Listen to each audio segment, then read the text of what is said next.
नमस्कार बच्चों। आज के इस एपिसोड में हम डिस्कस करेंगे क्लास 9th इंग्लिश की हमारी वर्कशीट नंबर 34 को। यह आपकी 28 सितंबर 2021 की वर्कशीट रहेगी। आज की इस वर्कशीट में हमें एक एक्सट्रैक्ट दिया गया from the chapter a truly beautiful mind से। यह चैप्टर अल्बर्ट आइंस्टाइन की लाइफ लेसन पर बेस्ड है। इस एक्सट्रैक्ट को हमें रीड करना है और इस पर बेस्ड कुछ ईजी क्वेश्चन है जिनको हमें सोल्व करना है। Let's begin. चलिए शुरुआत करते हैं। सबसे पहले जो कंटेंट जितना भी दिया गया ये थोड़ा सा क्लियरली विजिबल नहीं है क्योंकि यहाँ पर फ़ॉन्ट साइज के साथ थोड़ा सा इश्यू है। फिर भी हम ट्राई करेंगे कि हम इसको ठीक से रीड कर पाएं। Let's begin. Einstein started speaking late. अगर उनकी चाइल्डहुड की बात की जाए तो शुरुआत में उन्होंने थोड़ा सा लेट बोलना शुरू किया था। And even after starting speaking, जब बोलना शुरू कर दिया, he didn't interact a lot with fellow children so they called him brother boring. और जब बड़ा हो गया, थोड़ा सा बोलना शुरू कर दिया, तब भी वो अपने क्लासमेट्स के साथ, अपने नेबरहुड चिल्ड्रन के साथ ज़्यादा इंटरेक्ट नहीं करता था, ज़्यादा टॉकेटिव नहीं था। इसलिए जो उसके फेलो चिल्ड्रंस थे, उसके जो क्लासमेट्स थे, उसे ब्रदर बोरिंग कहा करते थे। A head master one said about him that he will never make success at anything.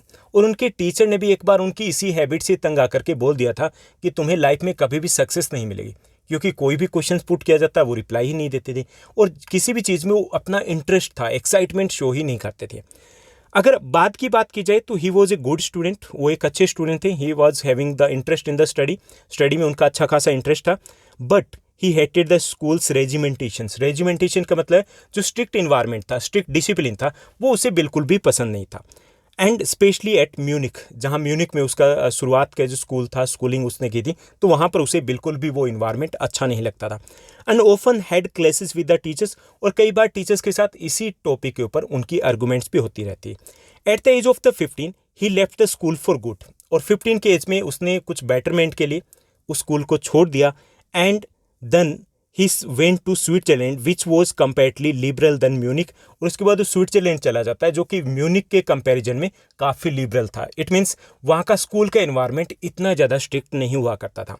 And he was highly gifted in mathematics and interested in physics. Mathematics और physics दोनों ही उनके strong subject थे, दोनों ही subject में उनका interest था, यानी कि ये उनके गॉड गिफ्टेड सब्जेक्ट थे। Later he studied at the university of Zurich में वो स्टडी करता है। And there he met Mileva Maric से मिलता है and fall in love with her, और उसके साथ एक तरीके से fall in love with her. And उसके बाद फ्यूचर में वो उसके साथ शादी भी करते हैं, मैरिज भी करते हैं। ओके, यानी कि उनकी लाइफ के लिए जो यूनिवर्सिटी ऑफ ज्यूरिख थी वो दो वे से इंपॉर्टेंट थी। अपनी हायर स्टडी को वहीं से कंटिन्यू करते हैं और अपनी लाइफ पार्टनर जो मिलेवा मेरिक है उनके साथ भी उनकी वहीं पर मुलाकात होती है। In 1902 he got a job as a technical expert in the patent office in Bern. 1902 में उन्हें बर्न, जो स्विट्जरलैंड में, वहाँ पर उसे एज ए टेक्निकल एक्सपर्ट के तौर पर जॉब मिल जाती है।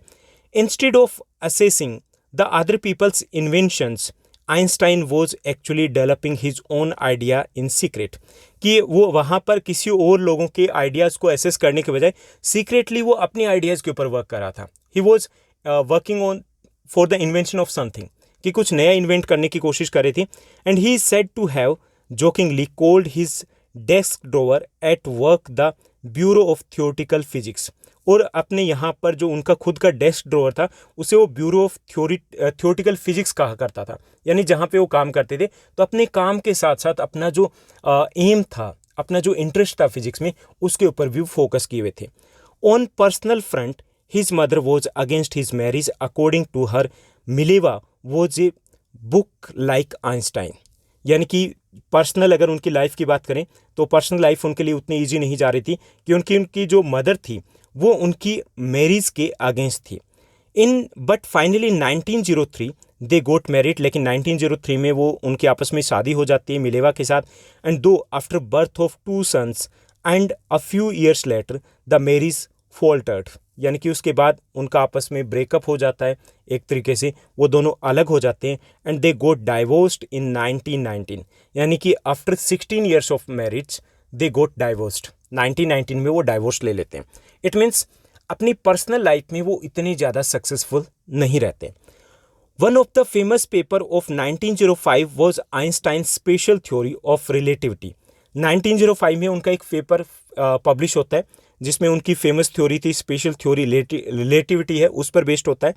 From this followed the world's most famous formula which describe the relationship between the mass and energy, यानी कि मास एंड एनर्जी का जो फॉर्मूला है वो उनकी उसी थ्योरी पर बेस्ड है, यानी कि वहीं से ये ड्राइव किया गया।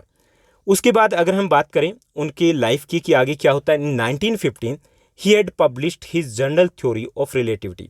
1915 में वो अपनी एक जनरल थ्योरी को लेकर के आते हैं रिलेटिविटी की, which provided a new interpretations of gravity. उसमें ग्रेविटी को लेकर के न्यू वे से इंटरप्रेट किया गया था उसको।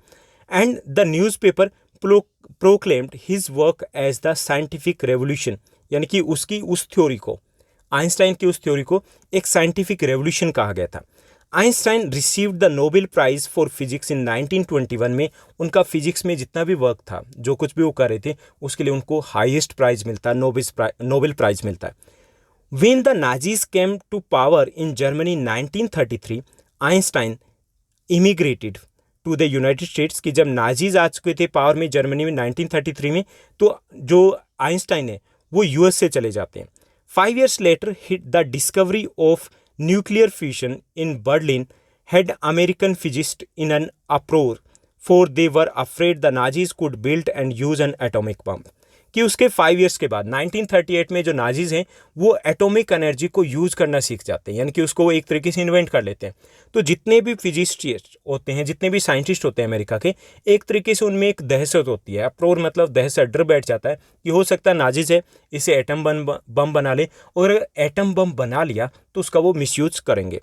Eight the urging of colleague, Einstein wrote a letter to the American president Franklin D Roosevelt, और उनके जो क्लीग हैं उनसे रिक्वेस्ट करते हैं, और उनकी रिक्वेस्ट के ऊपर आइंस्टाइन है एक लेटर लिखते हैं जो उस वक्त के यूएसए के प्रेसिडेंट होते हैं फ्रैंकलिन रूजवेल्ट को, एंड वार्निंग दम of the looming danger of the bomb on दम।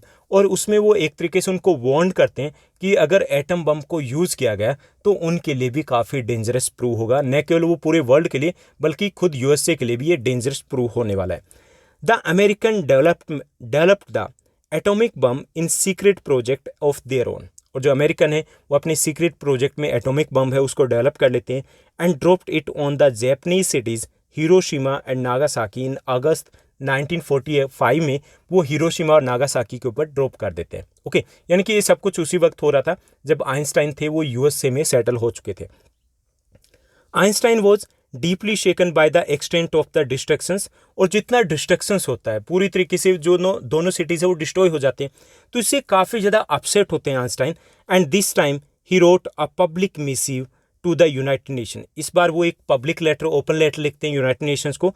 In it propose the formation of a world government, और वहाँ पे एक प्रपोजल देते हैं कि एक वर्ल्ड गवर्नमेंट होनी चाहिए, पूरे वर्ल्ड के लिए एक गवर्नमेंट होनी चाहिए। Over the next decade Einstein got even more involve in politics, और नेक्स्ट 10 years के लिए वो पॉलिटिक्स में थोड़े और ज़्यादा एक्टिव हो जाते हैं, इन्वॉल्व हो जाते हैं। क्यों? Agitating for an end of the arm buildup, उसका मेन फोकस था कि जो आर्म बिल्डअप है रशिया और यूएसए के बीच में जो कोल्ड वॉर चल रहा था, उसमें दोनों कंट्रीज़ में एक तरीके से कंपटीशन था कि आर्म है, जितने भी हथियार है वो ज़्यादा से ज़्यादा इकट्ठे किए जाएँ, तो उसको रोकने के लिए उन्होंने कोशिश की।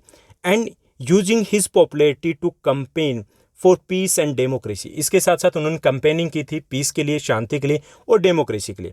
When Einstein died in 1955 at the age of 76, he was celebrated as the visionary and the world citizen as much as the scientific genius, और उनका जो बर्थडे है या उनकी लाइफ को जब भी हम याद करते हैं तो as a world citizen, as a visionary citizen और एज ए साइंटिफिक जीनियस के तौर पर उनको याद किया जाता है। यानी कि उन्होंने सिर्फ एज ए साइंटिस्ट वर्क नहीं किया था, बल्कि उन्होंने एज ए वर्ल्ड सिटीजन और पीस के कंपेनर के तौर पर भी काम किया था।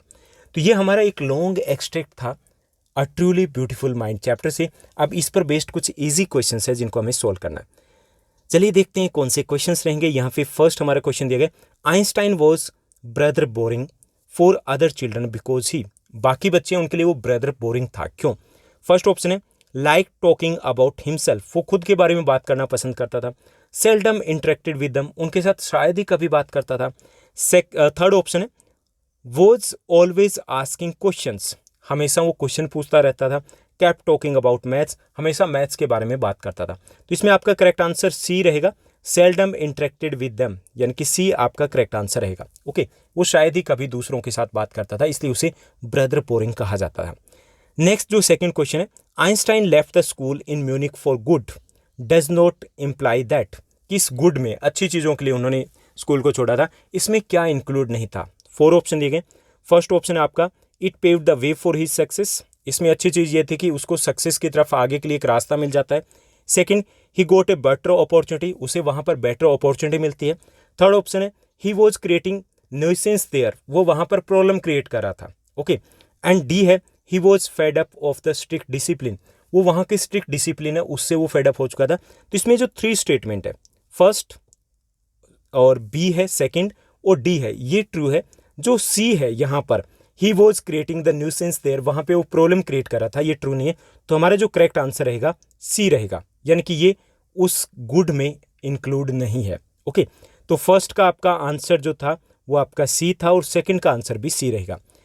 थर्ड हमारा क्वेश्चन दिया गया the word visionary does not corresponded to, visionary जो वर्ड है वो इनमें से किस वर्ड के साथ रिलेटेड नहीं है। जैसे इमेजिनेटिव है, ये तो विजनरी का ही सिनोनिम है।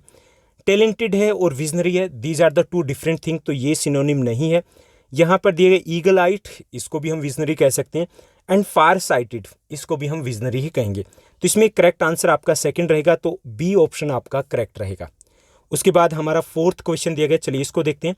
फोर्थ क्वेश्चन दिया गया in the letter to the president Einstein shared his, president को जब लेटर लिखते हैं तो आइंस्टाइन क्या शेयर करते हैं, warning about the looming danger of bomb, bomb को लेकर के जो वार्निंग थी कि क्या कितना खतरनाक हो सकता है, ये सब कुछ वो शेयर करते हैं। Information about the atom, about the team of people engaged, कि कौन से लोग इंगेज थे उसकी टीम के बारे में वो बताते हैं उस लेटर में। थर्ड जो ऑप्शन दिया गया नेक्स्ट ऑप्शन है concerns regarding the misuse of the knowledge, knowledge के मिसयूज को लेकर के वो अपनी कंसर्न है वो शेयर करता है। और डी ऑप्शन दिया गया plan to set up a lab for testing his theories, और वो प्लानिंग शेयर करता है कि कैसे वो अपनी थ्योरीज को सेटअप करने के लिए उसे किस टाइप की लैब की नीड होगी। तो इसमें करेक्ट जो आंसर रहेगा वो ए रहेगा, यानी उस लेटर में वो वार्निंग देता है about the looming danger of bomb, जो एटम बम अगर यूज किया जाएगा तो उसके कितने बड़े खतरे हो सकते हैं, ये सब कुछ वो शेयर करते हैं उस लेटर में, तो ए आपका करेक्ट आंसर रहेगा। उसके बाद फिफ्थ आपका क्वेश्चन दिया गया there are certain qualities which are exhibited in the given extract from Einstein's life, pick the best option. ये जो हमें एक्सट्रैक्ट दिया गया, इस एक्सट्रैक्ट से हमें कई सारी क्वालिटीज़ के बारे में पता चला है अल्बर्ट आइंस्टाइन के बारे में, तो उनमें से कौन सी क्वालिटीज़ है वो हमें फाइंड आउट करनी है। ओके, पिक करनी है। डेडिकेटेड है, नो डाउट डेडिकेटेड है, साइंटिस्ट है तभी वो डेडिकेटेड है। इंसेंसिटिव है, इंसेंसिटिव है वो पीस को लेकर के, तभी वो कैंपेन करते हैं पीस को लेकर के, डेमोक्रेसी को लेकर के। फर्म है, फर्म मतलब कॉन्फिडेंट है, डिटरमाइंड है, ऐसा भी है। मोटिवेटेड भी है, मोटिवेटेड भी रहते हैं, अपने किसी भी काम को लेकर के पीछे नहीं हटते हैं। एंड विजनरी भी हैं, बहुत दूर की भी सोचते हैं। एरोगेंट नहीं है, सिक्स्थ नहीं है। तो इसमें यहाँ पर देखिए कि कौन से आपके करेक्ट आंसर हो सकते हैं। तो यहाँ पे देखिए हमें पहला ऑप्शन दिया गया, इसमें फर्स्ट सेकंड थर्ड फोर्थ दिया गया, लेकिन यहाँ पर विजनरी नहीं दिया गया। सेकंड जो हमें दिया गया कि यहाँ पर देखिए एक चीज़ और देखिए, यहाँ पे जो सेकंड ऑप्शन है उसको एक बार फिर से देखिए कि हमें कौन से ऑप्शन है, फिर हम क्लियरली फाइंड आउट कर पाएंगे कि there are the certain qualities which are exhibited in the given extract from the Einstein's life.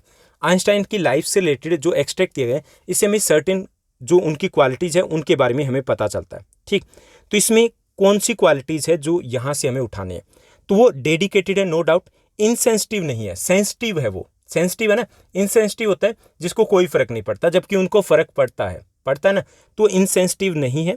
वो फर्म है, डिटरमाइंड है, वो मोटिवेटेड है, फोर्थ है। फिफ्थ वो विजनरी है। एरोगेंट बिल्कुल भी नहीं है। तो इसमें हमारा हो जाता है फर्स्ट थर्ड फोर्थ और फिफ्थ। ओके, फर्स्ट थर्ड, उसके बाद फोर्थ और उसके बाद आपका फिफ्थ हो जाता है। तो यहाँ पे फाइंड आउट कीजिए, इसमें फर्स्ट दिया गया, सेकंड यहाँ पर नहीं है तो यहाँ पे सेकंड दिया गया, यहाँ पे फर्स्ट दिया गया, यहाँ पे सेकंड दिया गया, लेकिन यहाँ पे थर्ड नहीं है, यहाँ पे फिफ्थ नहीं है। तो यहाँ पे काफ़ी कुछ जो ऑप्शंस आपके कंफ्यूजिंग दे रखे हैं, तो हमें फाइंड आउट करना है कि कौन से हमारे क्लोज रिलेटेड रहेंगे। तो सेकंड जहाँ पर है उसको आप रिमूव कर दीजिए, ये सेकंड है। यहाँ पर आपको सिक्स दिया गया, इसको आप रिमूव कर दीजिए। यहाँ पे आपको सिक्स दिया गया, इसको रिमूव कर दीजिए। यहाँ पे आपको सेकंड दिया गया, इसको रिमूव कर दीजिए।